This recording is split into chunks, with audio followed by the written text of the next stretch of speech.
अस्सलामुअलैकुम। आप देख रहे हैं प्रोग्राम मुनीर अमीन के साथ। पाकिस्तान में इंतखाबात हुए, इंतखाबात के बाद अब नताइज भी आने शुरू हो चुके हैं। इलेक्शन कमीशन ऑफ पाकिस्तान की जानिब से हतमी नताइज का नोटिफिकेशन जारी किए जा रहे हैं, जबकि दूसरे दिन पाकिस्तान तहरीक इंसाफ इस सारे सूरत हाल के ऊपर सरापा एहतजाज है। मुल्क गिर एहतजाज किए जा रहे हैं, लेकिन इन एहतजाज के बाद तो क्या सूरत हाल निकलेगी। पाकिस्तान तहरीक इंसाफ का एक मौक़िफ़ ये भी है कि वो अदालती रास्ता इख्तियार करेंगे और कानूनी नज़रिए से अपना हक वापस ले सकेंगे। लेकिन इस वक्त की जो सूरत हाल है उसको देखा जाए तो ये नज़र आता है कि तहरीक इंसाफ को किसी भी फोरम पे खातिर खां कामयाबी हासिल नहीं हो पा रही। इलेक्शन कमीशन पाकिस्तान जिसने मुतअद्दिद तहरीक इंसाफ की जमा कराई गई दरखास्तों को मुस्तरद कर दिया, उसके बाद Islamabad high court, Lahore high court से भी मुतअद्दिद दरख्वास्तें मुस्तरद होती नजर आ रही हैं। इसी वजह से हमारे साथ प्रोग्राम में गुफ्तगू करेंगे, ज्वाइन करें कानूनदान और तजिया निगाह जनाब नासिर अजीम साहब। इनसे गुफ्तगू करेंगे और जानेंगे कि इस वक्त मौजूदा सूरत हाल में आखिर फॉर्म 45 की क्या अहमियत है और उसके बाद नताइज में क्या कोई तब्दीली मुतवक्के है भी या नहीं। नासिर साहब अस्सलाम वालेकुम। वालेकुम सलाम सर। नासिर साहब ये बताइएगा, ये जो इस वक्त पाकिस्तान में सूरत हाल है ये कोई नई नहीं है, लेकिन इस एतबार से कुछ तब्दीली है कि जो हारने वाले कैंडिडेट्स हैं वो क्लेम कर रहे हैं कि उनके पास सरकारी कागज है फॉर्म 45 की सूरत में, जिसके बकौल वो जीते हुए हैं। तो क्या कानून में फॉर्म 45 की अहमियत ज्यादा है या फॉर्म 47 की अहमियत ज्यादा है? बहुत शुक्रिया मुनीर साहब आपका और आपके चैनल का, और जो लोग हमें ज्वाइन करेंगे पैनल में उनको भी सलाम। मैं इस सवाल से कहना चाहूँगा कि जो आप बात कर रहे हैं फॉर्म 45 की, फॉर्म 47 की, जैसे हमने देखा कि कुछ कैंडिडेट्स के पास फॉर्म 45 है और कुछ के पास फॉर्म 47 उनको मिल गया है, और फॉर्म 47 के बाद वो अपलोड कर रहे हैं कि हम नोटिफाई हो गए एज MNA। अब कानून की बात कर लेते हैं कि फॉर्म 45 की अहमियत बहुत ज़्यादा है। उसकी वजह यह है कि फॉर्म 45 हर पोलिंग स्टेशन से जारी होता है और वोट्स की तादाद उस पर दर्ज होती है, और वोट्स की तादाद दर्ज होने के बाद तमाम पोलिंग एजेंट्स के साइन होते हैं और जो RO होते हैं उनके भी साइन वहाँ पर मौजूद होते हैं। और सेकंड बात ये करें कि तमाम पार्टीज के जितने भी उम्मीदवारान इलेक्शन लड़ रहे होते हैं उन सब को भी वो सेम फॉर्म दिया जाता है। और जैसे बिलफर्ज कोई क्लेम कर रहा है, खास तौर पे एक पार्टी जिन्होंने इंडिपेंडेंट कैंडिडेट्स दिए थे मार्केट में या पाकिस्तान में, वो ये कह रहे थे कि हमारे पास आज फॉर्म 45 मौजूद है, लेकिन नून लीग के कुछ कैंडिडेट्स के सामने आए जो कहते हैं कि फॉर्म 47 हमारे पास और हम जीत चुके हैं। लेकिन अगर देखा जाए बकिया पार्टीज के, अगर फॉर्म 45 एक जैसा PTI वाले लोगों के पास जैसा है, अगर उनके पास भी है, तो ये तयन किया जा सकता है कि फॉर्म 45 दुरुस्त कौन सा है और इसकी जो एवेल्युएशन निकली हुई है, ये जो वोट्स की तादाद है, क्या सब में सेम है, और फॉर्म 45 की अहमियत सबसे ज्यादा है, तब जाके फॉर्म 47। लेकिन नासिर साहब आप जो गुफ्तगू कर रहे हैं, जो मैं आपकी गुफ्तगू से कर सका हूँ, फॉर्म 45 की अहमियत अपनी जगह, लेकिन इस वक्त इलेक्शन कमीशन शायद इसको अहमियत दे नहीं रहा। अदालतें भी शायद इस हवाले से उसको ज्यादा वेटेज देती नजर नहीं आ रही। देखें, जो आप बात करें इलेक्शन कमीशन की, अदालतों की, तो जो मामला सब जुडिस हैं उस पर तो गुफ्तगू नहीं कर सकते, लेकिन कुछ केसेस हमने देखे हैं, जैसे इलेक्शन कमीशन ने इस्लामाबाद के केसेस के हवाले से पहले स्टे जारी किया, उसके बाद उन्होंने नोटिफिकेशन भी 3 हल्कों का जारी कर दिया नून लीग के कैंडिडेट्स का। तो ये तो अब बकिया जो भी फोरम होंगे वहाँ पे अवेल करेंगे, उस ऑर्डर को सेल करेंगे और आगे जाएंगे। जैसे कुछ उम्मीदवार जो इस्लामाबाद के थे, तीनों ने फिर जाके इस्लामाबाद हाई कोर्ट से रिजू कर लिया। अब ये मामला हाई कोर्ट में पेंडिंग है, तो जो आगे देखना होगा क्या सिचुएशन बनती है। लेकिन नासिर मुझे एक बात बताएं, आप ये कह रहे हैं जो हमने देखा भी, इलेक्शन कमीशन एक जानिब स्टे ऑर्डर करता है, दूसरी जानिब नताइज का नोटिफिकेशन जारी हो जाता है, ये तो पूरे निजाम के ऊपर सवाल उठेगा इसके बाद। देखिए, इस बार जो इलेक्शन हुआ ना मुनीर साहब, फ्रैंकली स्पीकिंग, जो इस बार का इलेक्शन हुआ वो सारा का सारा अगर मुझसे पूछें तो कंट्रोवर्शियल सा इलेक्शन है। और वो कोई भी कैंडिडेट हो, आप देखें जमात इस्लामी ने कराची से नईम साहब ने भी अनाउंस कर दिया कि यहाँ पे इंडिपेंडेंट कैंडिडेट जीता था, वो अपने आप को जीत तस्वुर नहीं करते। इस तरह मुख्तलिफ आप उम्मीदवारों के स्टेटमेंट्स देखें, बहुत सारी पार्टीज के जो चेयरमैन थे वो अपनी पार्टी या सियासत से अलग हो गए। परवेज खटक देख लें, जहांगीर खान तरीन देख लें, और इसके साथ बहुत बड़ी बड़ी मूव देखने को मिली। मुस्लिम लीग नून के उम्मीदवारान की बात अगर आप सुने तो वो भी आपको फॉर्म 47 की बात तो करते हुए नजर आते हैं, पर फॉर्म लेकिन 45 ऐसा उनके पास बड़ी भी नहीं है। नासिर, मैं आपकी तरफ आता हूं। मैं रबिया बाजवा साहिबा ने ज्वाइन किया, नाइब सदर लाहौर हाई कोर्ट बार की। उनसे जानते हैं कि इस इलेक्शंस को, जिसको काफी जो तनाजात से भरपूर है, इसकी सैंटिटी क्या है और इसके बाद अगला लाएमल क्या होगा? क्योंकि तहरीक इंसाफ, जिसके पास इस वक्त सबसे बड़ी तादाद में अरकान असेंबली मौजूद हैं, वो क्लेम कर रहे हैं कि उनकी आज भी 60 से ज्यादा सीट्स हैं जिसके ऊपर उनके नताइज सही तौर पर नहीं दिए गए। रबिया जी, अस्सलाम वालेकुम। जी वालेकुम सलाम। Rabia ji, you are a senior law maker, law कानूनदान है आप, सीनियर कानूनदान है। मुझे बताएं इस इलेक्शन में कितनी खामियां हैं और इस इलेक्शन का मुस्तकबिल क्या होता हुआ नजर आ रहा है? देखिए, ये इलेक्शन की जो खामियां, मैं समझती हूँ कि इसकी खामियां तो शुरू हो गई थी 9 मई के वाकये के बाद से, कि जो एक जिसको हम हमेशा मशकूक वाकया कहते हैं, उसका बुनियादी मकसद ये था कि एक मेन स्ट्रीम पोलिटिकल पार्टी को ज़ेर ताब लाकर उस पार्टी को खत्म किया जाए। तो उसके बाद आपने स्टेप बाय स्टेप देखा कि जिस तरह उनके पोलिटिकल वर्कर्स के साथ सलूक हुआ, फिर उनसे निशान ले लिया गया और ये कंटिन्यूटी रही। और इलेक्शन डे जो था वो इसी का तसलसल था, इस सारे जबर का, फस्तायत का। और जहां तक अगर आप इसके बात करें तो ये बड़ा सिंपल है। अगर आप ज्यादा डिटेल में भी ना जाएं तो सिर्फ फॉर्म 45 और फॉर्म 47 वाला जो एक इशू है, अगर आप इसी को लेकर चल पड़े तो हमें साफ नजर आता है कि ये जो है, ये एक प्री पोल रिगिंग से लेकर पोस्ट पोल रिगिंग तक आपके जो अदारे हैं वो इसके अंदर इन्वॉल्व हैं, जिसका हमें बहुत दुख है कि अवाम के मैंडेट का मजाक उड़ाया जा रहा है। और दूसरी बात, अगर आप ज्यादा डिटेल में जाना चाहते हैं तो उसके लिए फाफिन की रिपोर्ट ही पढ़ लें, जिसमें प्रोसीजरल लैप्सेस से लेकर लीगल लैप्सेस तो नहीं मैं कहूंगी, क्योंकि रजिस्ट्रेशन इसके ऊपर दोबारा हुई, 2023 में भी इलेक्शन लॉ के अंदर अमेंडमेंट हुई, लेकिन जो प्रोसीजरल लैप्सेस हैं वो सबके सामने ब्लेटेंट है। और दूसरी बात ये देखिए कि जो इंटरनेशनल ऑब्जर्वर्स है जो बिल्कुल इंडिपेंडेंट है, उन्होंने भी अपने कंसर्न शो किए कि ये जो सारा इलेक्शन का प्रोसेस था उसके अंदर मतलब मुख्तलिफ लैप्सेस हैं जिनकी उन्होंने निशानदेही की थी। तो मैं समझती हूँ कि ये सूरत बहुत अफसोसनाक है। और ये लेकिन रबिया जी, कंसिडरिंग ऑल दैट, इस वक्त हम तहरीक इंसाफ की तरफ देखें तो सीनियर कानूनदान मौजूद, सलमान अकरम राजा साहब मौजूद हैं, you just name it, Pakistan के बड़े बड़े लॉयर्स आपको नजर आएंगे। इस सब के बावजूद वो अपने लिए इंसाफ नहीं ले पा रहे। According to them they have all the documents. अगर ये हमारा लेजिस्लेटिव सिस्टम है या हमारा इलेक्शन का ये प्रोसेस है जिसमें इतने सारे लूप होल्स हैं, तो मुस्तकबिल में क्या एक्सपेक्ट किया जा सकता है?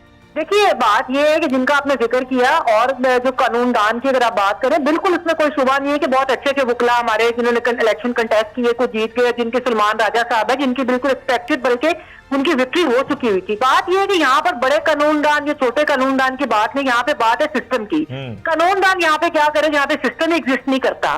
तो इसके लिए मैं अब फिर अपना मतलब यही समझती हूँ कि हमें एक बड़ी जद्दोजहद की जरूरत है। अभी तक एक चीज जो पॉजिटिव है, जिसकी निशानदेही हमें जरूर करनी चाहिए, वो ये है कि अवाम ने इस वोट के जरिए रियासत के फस्तायत के खिलाफ बगावत की है। मैं इसको मुजामत क्या बगावत कहूंगी कि अवाम अब कह रही है कि हमें ये सिस्टम मंजूर नहीं है, जिस किस्म की मरूसी सियासत को हमारे ऊपर मुसल्लत किया जा रहा है, जिस तरह के सरमायादार और एक अशरफिया की सियासत को मुसल्लत किया जा रहा है, अवाम का मैंडेट कमाल करके, उसके ऊपर अवाम अपना पहले ही फैसला दे चुके हैं। लेकिन अभी ये आप भी जानती है ना कि अगर इसके नताइज वो ना है जो अवाम चाह रही थी, तो फिर इस डेमोक्रेटिक सिस्टम के ऊपर सवालात तो उठेंगे, अवाम का वोट के ऊपर से एतमाद तो कम होगा। वैसे ही हमारे मुल्क में वोटर टर्नआउट अमूमी तौर पर कम नजर आता है। क्या इसका फ्यूचर बनेगा? देखिए, मेरी बात सुने कि मैं तो यही बात कर रही हूँ आपसे कि इसमें वोट के ऊपर एतमाद टूटने की बात नहीं है, इसमें आपके अदारों के ऊपर एतमाद जो है वो लोगों का नहीं रहा, ये वो रिएक्शन है। और दूसरी बात ये कि मैं आपको कह रही हूँ कि पॉजिटिव चीज ये है, आप देखें कि लोग निकले, उन्होंने अपनी स्ट्रेटेजी देखी है, उन्होंने किस किस तरह लोगों ने मुकाबला किया है कि कोई पोलिंग बूथ ही नहीं बने। पीटीआई जो थी उसको कैंप लगाने की इजाजत नहीं थी, तो लोगों ने दूसरे कैंप से पर्चियां ली और पर्चियां लेके उन्होंने अपना वोट कास्ट किया। तो लोगों को अपने वोट के ऊपर तो एतमाद है। अब जदोजहद जो है वो अगले मरहले पे दाखिल हुई है, और मैं ये समझती हूँ कि जो सब जमहूरियत पसंद है, इसमें सिर्फ पीटीआई के लोग नहीं है, इसमें अमूमी तौर पे पाकिस्तान के अवाम खड़े हुए हैं इस निजाम के खिलाफ। इसीलिए वो उन्होंने इनको सपोर्ट भी किया। इसीलिए इमरान खान साहब की जो एक उनका बयानिया है तो पीपल बयानिया है, और उसके लिए लोग उनके साथ खड़े किस लिए हुए हैं, उस नैरेटिव के ऊपर खड़े हुए हैं। और एक जो 70 साल के हमारे ऊपर एक नैरेटिव मुसल्लत था, उसको लोगों ने शिकस्त दी है। अब हमारी जद्दोजहद जो है वो अगले मरहले पे है। इसमें लीगल जो आपको रेमेडीज है उनके लिए भी जाना चाहिए, लेकिन इसके साथ साथ एक पोलिटिकल स्ट्रगल की जरूरत है। और मैं ये बिल्कुल, मुझे यकीन है कि पहले तो देखिए हम मुकला के ऊपर बड़ा प्रेशर था, मैं खुद बाहर के अहदेदार रही, हमें इंसानी हकूक के लिए और आइन के लिए हमने पूरा साल बहुत मेहनत की, लेकिन पीटीआई के अंदर जो जमातों के अंदर तंजीम साजी होती है वो हमें नजर आया कि वो वैसी नहीं थी बिल्कुल। कि जो उनको लीड करते हैं और साथ में हमें ही देखते थे। लेकिन जाहिर है हमारे एक अपनी लिमिटेशन होती है, उसके बावजूद हमने आइन की बालादस्ती के लिए अपना किरदार अदा किया। अब एक चीज पॉजिटिव है कि पीटीआई के 100 के करीब पार्लियामेंटेरियंस मतलब जो आपके उसके अंदर चले गए कौमी असेंबली के अंदर, बड़े बड़े नाम है उनमें। देखिए उसमें मैं अगर आपके आगे नाम लूं, चंगेज काकड़, उन्होंने जिस तरह कैंपेन फैसलाबाद में चलाई तो पूरा फैसलाबाद ही जीत गया। मतलब वो भी एक निजाम की बयानिया भी थी ना। इसी तरह और साथी फैसलाबाद के थे हमारे, फिर और हमारे लॉयर्स हैं, लतीफ कोसा साहब भी जीत रहे हैं, पीटीआई के और बड़े लोग हैं। तो मेरा ख्याल है कि वो अपना भरपूर किरदार अदा करेंगे और इस सिस्टम को तब्दील करने के लिए और इसकी मुकम्मल शिकस्त के लिए अपना बड़ा अच्छा रबिया जी, मुझे फाइनल कमेंट दे दें आपका। कुछ हल्के ऐसे हैं जो अपेरेंटली बड़ा नजर आ रहा है कि वहां पे डे लाइट रॉबरी हुई, रेहाना डार साहिबा का हल्का हुआ, यास्मीन राशिद साहिबा का हल्का हुआ, कराची की बहुत सी नशिस्तें ऐसी जिसमें फॉर्म 45 मुकम्मल तौर पे मौजूद हैं और वहां ये शहरी इलाके हैं, वहां पे कोई ऐसे जवाब नहीं बनता कि वहां पे आरओज पहुंच ना सके, रिजल्ट्स कंपाइल ना हो सके। What you think ये सारा मेस, do you think कि अगले चंद दिनों में क्लियर हो जाएगा या फिर वही होगा 4 साल असेंबली के गुजर जाएंगे, हम सब भूल जाएंगे और फिर अगले इलेक्शंस की तैयारी? लेकिन ये बात ये है, एक बात मैं बड़ी वाज़ेह कर दूं कि 4 साल तो इस असेंबली के नहीं गुजरते। उसकी वजह यह है कि ये असेंबली वोट से नहीं, ये सपोर्ट से वजूद में आ रही है। ठीक है जी, ये कुछ अदारों की सपोर्ट से वजूद में आ रही है, गैर जमहूरी कुव्वतों की सपोर्ट से। ये वोट वाली असेंबली नहीं है। अगर वोट वाली होती, इसका मैंडेट होता तो हम इनको वेलकम भी करते, लेकिन ये आपको मैंने बता दिया है कि ये सपोर्ट वाली असेंबली है।